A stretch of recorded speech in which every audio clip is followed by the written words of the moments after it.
Are you aware that there are current government officials that want to overturn a Supreme Court case that allows women to have control over their bodies and their future? Without women being able to make these choices, you're taking away her control over her future and control over her health care. Men are able to make the decision if they want to use a contraceptive or not. So why shouldn't women have the decision if they want to have an abortion or not? Women should have the choice on whether they want to terminate a pregnancy or to have an abortion. According to Gale in his article, Abortion, he explains that Roe v. Wade is the court ruling in the Constitution that protects a woman's rights to an abortion through the end of the trimester or the 12th week of pregnancy. So why should Roe v. Wade be overturned? If the ruling was made all the way back in 1973 and it was set in stone, why overturn it now? Why change things? Now, since COVID-19, this procedure has been marked as non-essential, meaning that it is not completely necessary, and to some women it is. Procrastinating or putting off a procedure such as this can be detrimental to a woman's physical or mental health. Overturning Roe v. Wade would only make risks such as women terminating a pregnancy by herself only more common and more detrimental. Individuals who believe in pro-life should take into consideration and look into the beliefs and try to understand the importance of having the choice of an abortion and why it can be important or necessary to certain individuals.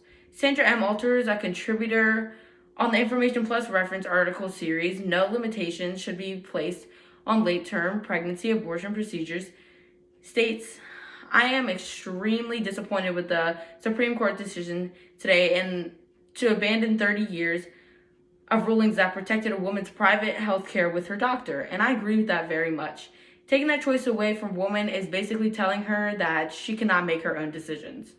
Women around the country will make their own decisions and take personal offense to any ruling like this and can even look at it with fear. This is mainly an attack on freedoms and self-preservation. Many pro-life individuals believe abortions are murder.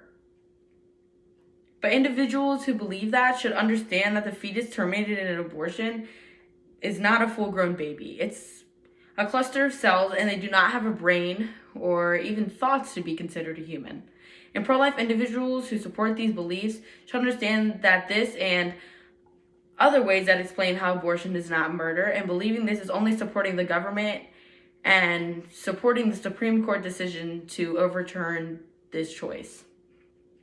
According to Ziad Munson, in an article she wrote, Symbol of Roe v. Wade, a statement is made showing how pro-life individuals are making it very difficult for women to choose whether they want to have an abortion or not.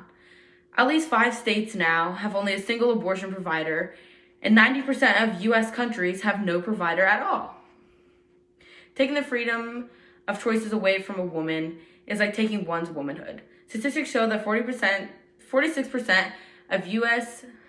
adults are pro-life, 51% of men are pro-life, and 41% of women are pro-life. This comes from the Tribune Content Agency, which in U.S. adults and women in pro-life percentages are higher, which shows that men are the majority of the problem. In order for some action to be taken and to change the mind of pro-life individuals, some visual needs to be set in stone. The visual is that a woman's reproductive rights should not even be up for debate or question. No choice should be taken away from an individual, man or woman. Something tragic could have happened to this woman. She could have been raped, or she might not have the finances to support this fetus. So why should a woman's health be up for discussion?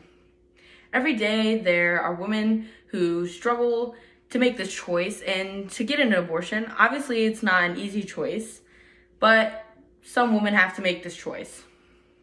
There are many cases where people do not understand or know how a woman is feeling, and that's what makes it very difficult. It should remain in the individual woman's hands on what decisions she wants to make about her body, on whether she wants to get an abortion, and it should always remain a choice. Thank you.